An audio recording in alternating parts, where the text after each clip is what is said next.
Hey, what's up, everybody? My name's Enzo Treppa. I'm a Bernie Sanders supporter since 2010. Ever since I saw him do his filibuster, just, truly respect that man since that point, because basically I started watching it in the morning and I just kept checking back, and he kept going and going and going. And just ever since that day, I have had a tremendous respect for him, and have been a fan and a follower ever since. So, obviously we all know what the situation is. We've been railroaded and whatnot.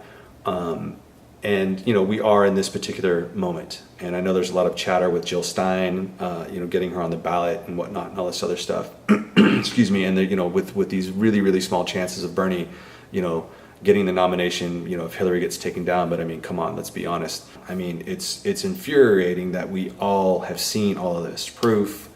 We've seen everything. I mean, they even apologized, on national television during the DNC to Bernie Sanders to say, well, I'm sorry we screwed you, but we're going to keep going, which to me, I don't understand why we're not in the streets. I think that if it was going to happen, it would have already happened.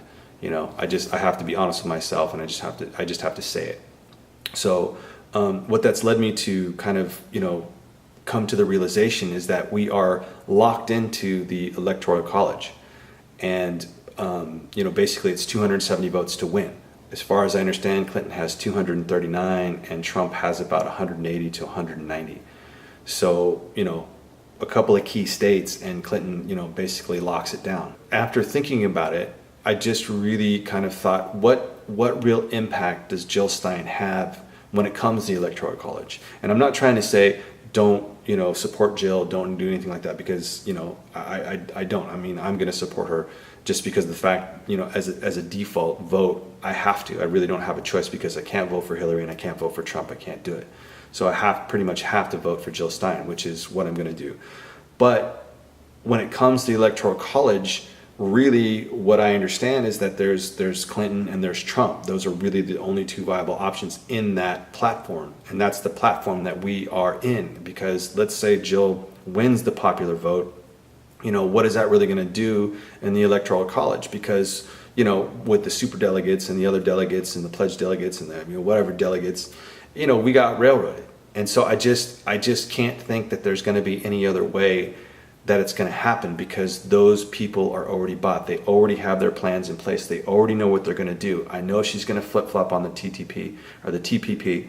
I mean, it's already, she said it in her speech. I mean, I already know that's what's going to happen, because they control the reins and there's nothing that we can really do, Or is there? I mean, excuse me, if Jill Stein, wins the popular vote, what impact is that really going to have on the Electoral College? It's just something that I don't know, and I'm just wondering if somebody else might have some insight and might be able to explain that. Like, what's the reality of it?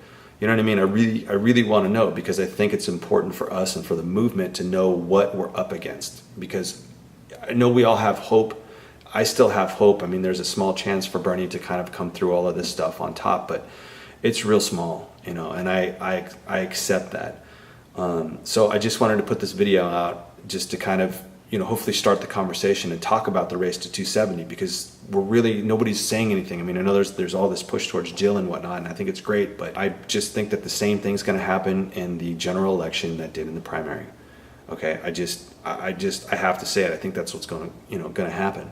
So to me, the true push is what, Bernie Sanders has said, and, get people involved and get people elected in the state elections. Like, that to me seems like the massive focus that needs to be shifted towards, because I don't know what the true impact of Jill Stein is going to be when it comes to the Electoral College. So I just wanted to put that out there. Hopefully somebody can answer and further, this conversation, and maybe get this out into the movement. One other thing that I just wanted to put out in the video was that as an individual in this process, it's very difficult to do anything, to make change and whatnot. I mean, I know as a movement, I know as a group, it's something that's happening, but our hands are tied because they control everything. But the one thing that they can't control within our individual daily lives is what we buy. I've seen some other chatter. It's something that I've been thinking about for the last, since Obama really got elected, when, probably 2012, when things weren't really going according to plan. I mean, we weren't seeing any change and any movement on anything. I just started to think, what could we really do?